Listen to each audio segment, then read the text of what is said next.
All right, chemistry. Here we go.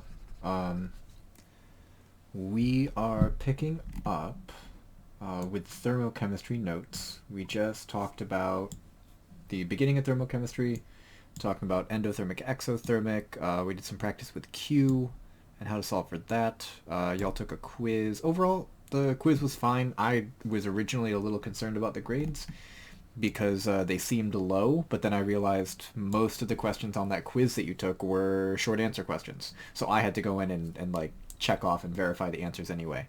Um, I think there was one question that I should have been more specific about when I took answers.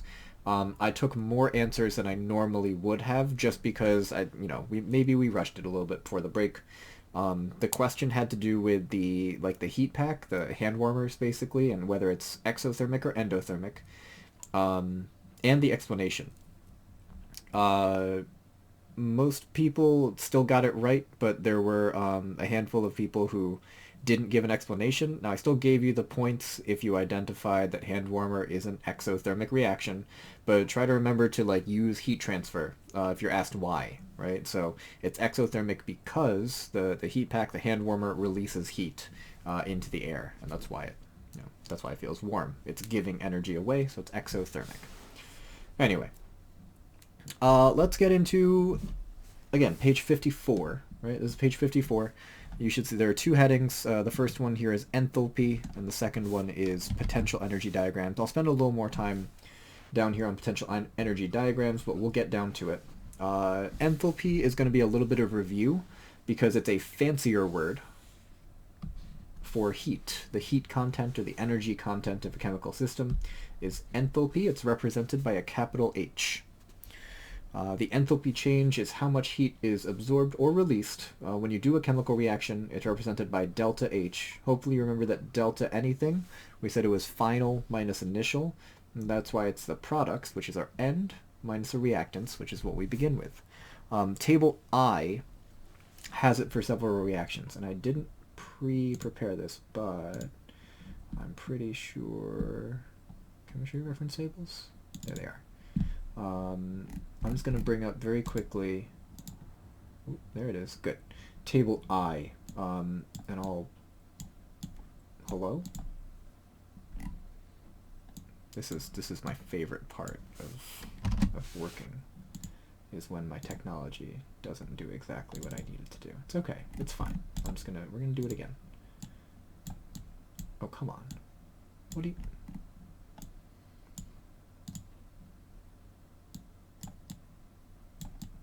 There we go. Okay. It moved. It's fine. I don't need this for a ton of time, but there is something that I want to show you here. So here's table I. It is on page 5 of your reference table. And I want you to notice that it gives you many... There we go. Man, technology today. Many heats of reaction at a specific pressure and temperature. So when you're posed with a question that you have to reference table I, they're not going to just say, hey, go to table I. They'll probably say, at 101.3 kilopascals, kPa, and 298 Kelvin, is the following reaction endothermic or exothermic, right? And you would have to do it based on this table.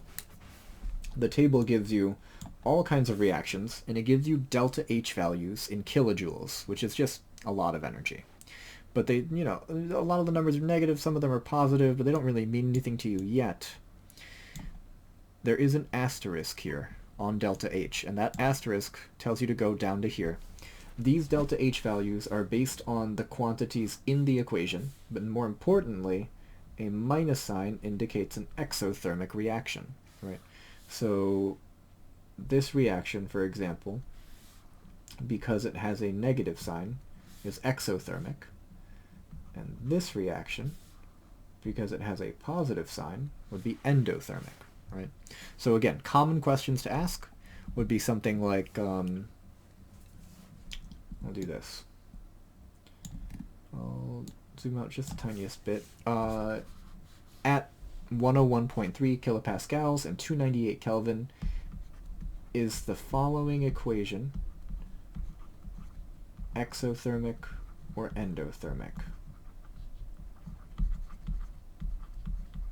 right?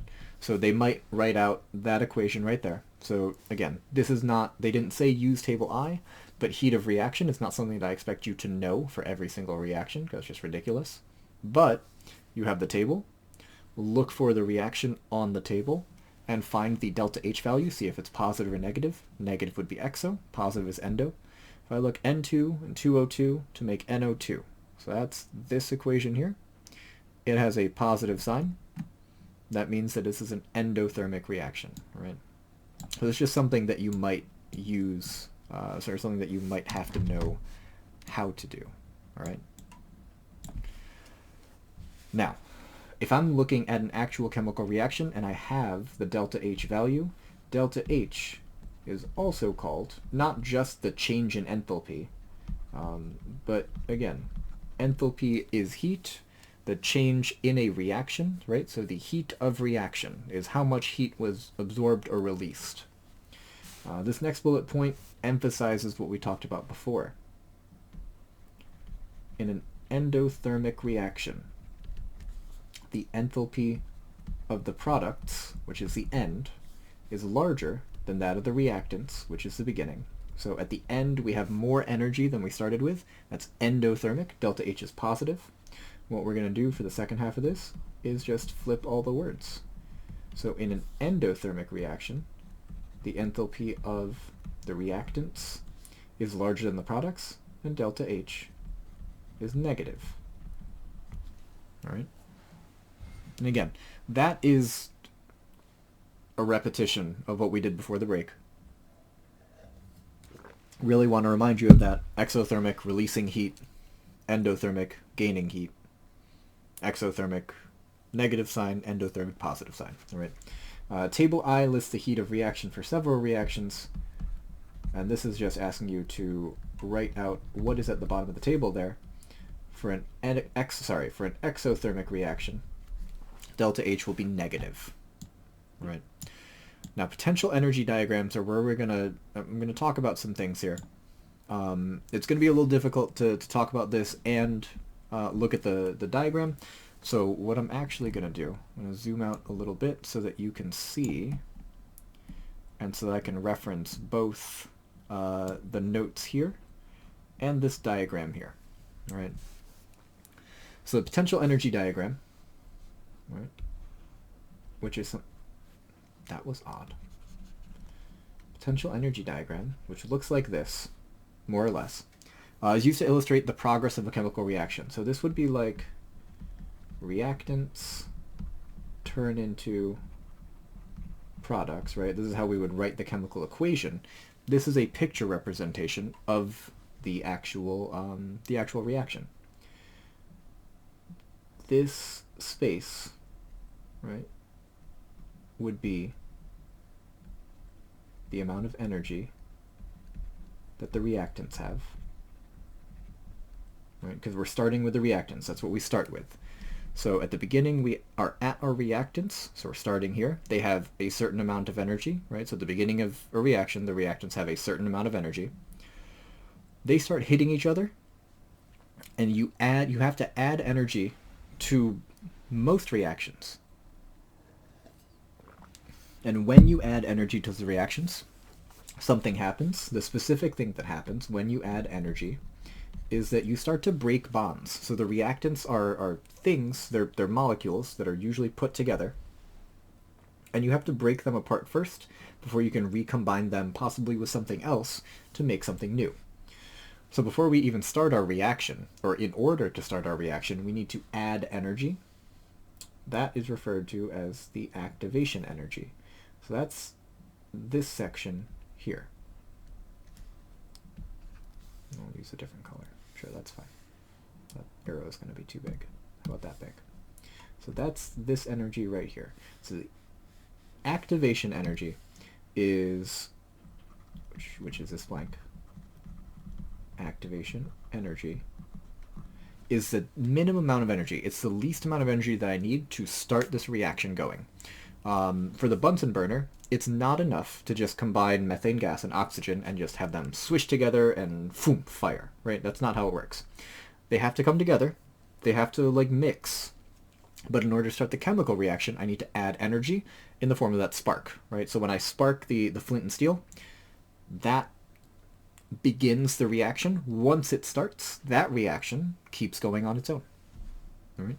On the potential energy diagram, the activation energy is represented by how much difference is there between where we started and the top of the hill. All right?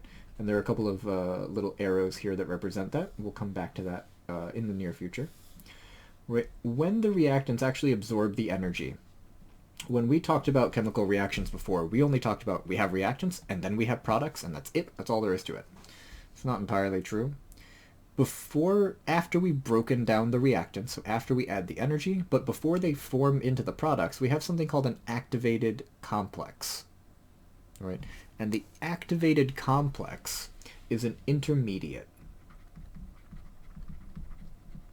Activated complex. It's an in-between. It's not the reactants anymore, because we started with something and then we broke those down. But it's not the products yet, because they're not finished forming yet. Right? That activated complex typically has the most energy in the reaction, and it doesn't last for very long. It's the reactants as they're in the process of being broken down and recombined, or broken down completely into these new products. Right? New bonds get formed. Typically there is some release of energy, and you end up with your products. So this space between where the products are and the x-axis, right, that represents the energy of the products. Now, you should see on here that I have delta H labeled. You should recognize that from right above here. The energy difference between the products and the reactants is represented by delta H, and we said earlier that delta H is the heat of reaction. Right? It's always calculated by doing products minus reactants. So if I zoom in here, products minus reactants. All right. Now, this line on page 57 at the top is bolded because it doesn't only apply to thermochemistry, it applies to all sciences. Systems will always tend to go from high to low energy states. Exothermic processes are preferred. We actually like things to give energy away. All right, so when more energy is released by a reaction than gets absorbed, then the products are at a lower energy state. This is what we prefer. The overall reaction is considered exothermic. Now, the next bullet point says there's a strong tendency for a reaction to occur spontaneously when it's exothermic. Spontaneously means it functionally happens on its own. Really, realistically, what we mean by that is that it requires very little activation energy, but there's a strong tendency for exothermic things to happen on their own because they are going from high to low energy. If more energy is absorbed by the reaction than gets released, the products end up at a higher energy state, generally not liked by the universe, and the overall reaction is considered endothermic. All right.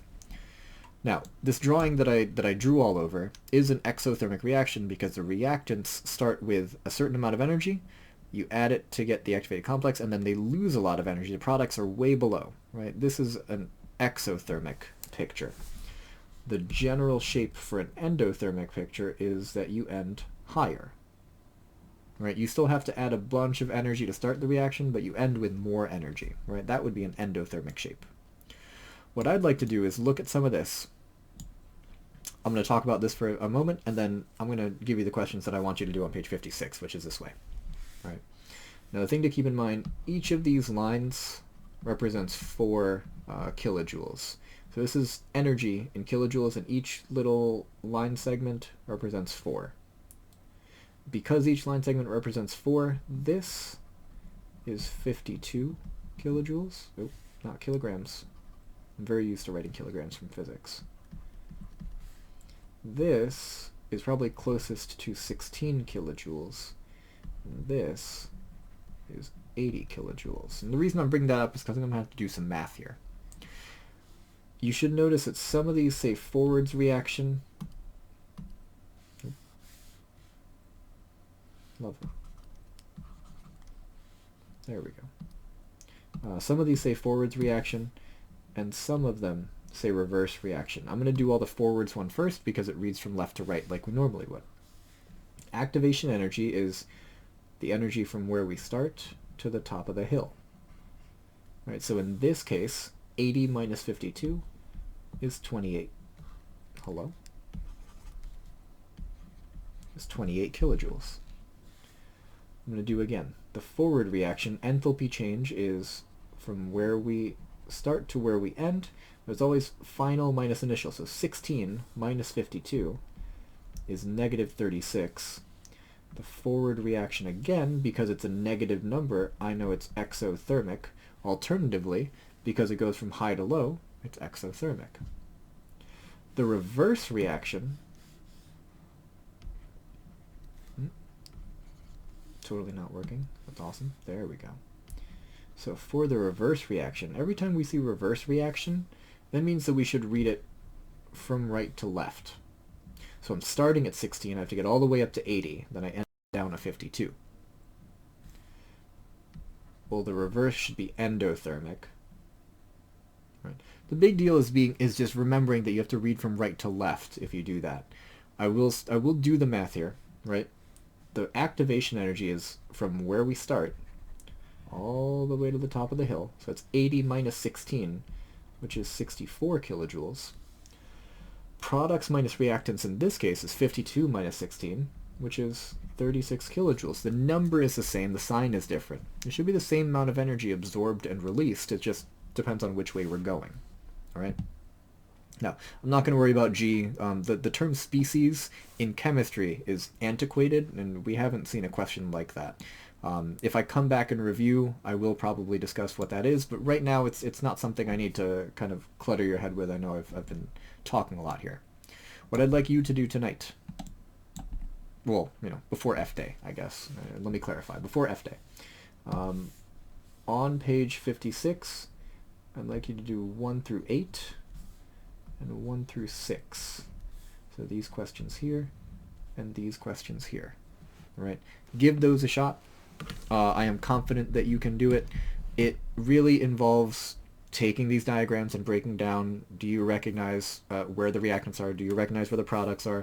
Do you recognize how to do activation energy? Do you recognize how to do heat of reaction? All right.